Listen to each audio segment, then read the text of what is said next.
I'm talking to Jim Enright, head of the Mangrove Action Project based in Thailand. Jim, you were on the working trip to Cambodia, travelling in your car to your mangrove project. Please tell me what happened next. Well, I was in Cambodia because we have a project there with our partners, and the project is on the Cambodian coast, and we were traveling from Phnom Penh to the coast. It's not a well-traveled road. It's it's just a dirt road, and partway on this road we have to have 3 crossings, and after we had passed the first crossing, we noticed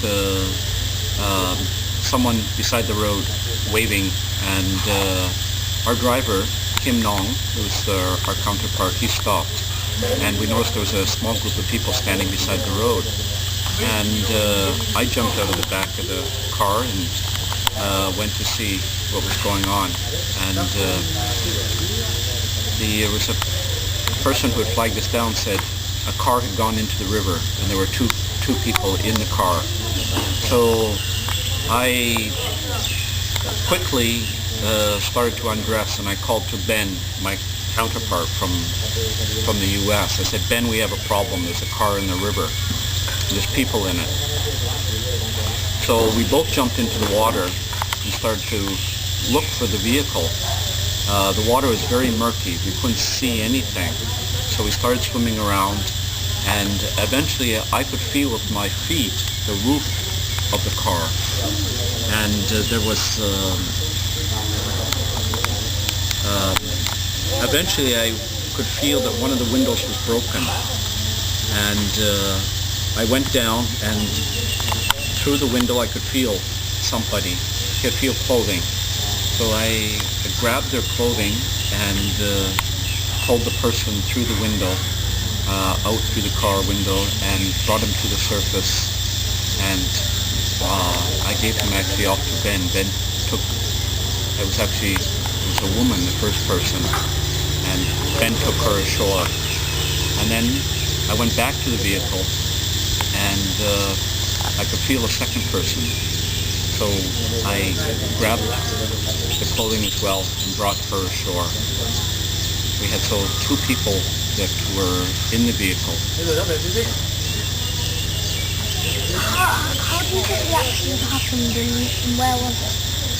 Well, it was on a very rural road. It's not well traveled, but the road was very dusty, and I think there was a big truck in front of the car, creating a lot of dust. And I think there's a curve in the road, and just at that point, the driver misjudged the road and went straight and ended up going directly into it was a slow-moving river. What were the other people at the scene of the accident doing? Well, when we stopped, there was a number of people. They were at the edge of the water, sort of standing there looking. One had a rope in his hand, as I remember, but nobody was in the water. My understanding is people just didn't know what to do. People were maybe not good swimmers. They were afraid, and so they were just trying to hope somebody would come along. How long do you think the people were on the river for? We're not exactly sure, because I think between 5 and 10 minutes. We were probably there 5 minutes before we found the vehicle and got them out. And it was probably another 5 minutes because a group of people had assembled beside the waterway. So that somebody must have, it's in a rural area, so some people must have called to other people, and people started to come. How did you get them out of their car? I am not sure to this day, but I think it was when I was in the water searching for the car. When we got into the water, there was nothing floating on the surface. But once we were in the water and I was looking for the vehicle, a whole bunch of things started floating to the surface. So I think somehow the window must have broke when we, and everything that was in the car floated to the surface. So I think it was maybe the rear windshield of the vehicle was broken, and I was able to, it wasn't very deep. As I could say, I could touch the roof with my foot. So it was not very deep.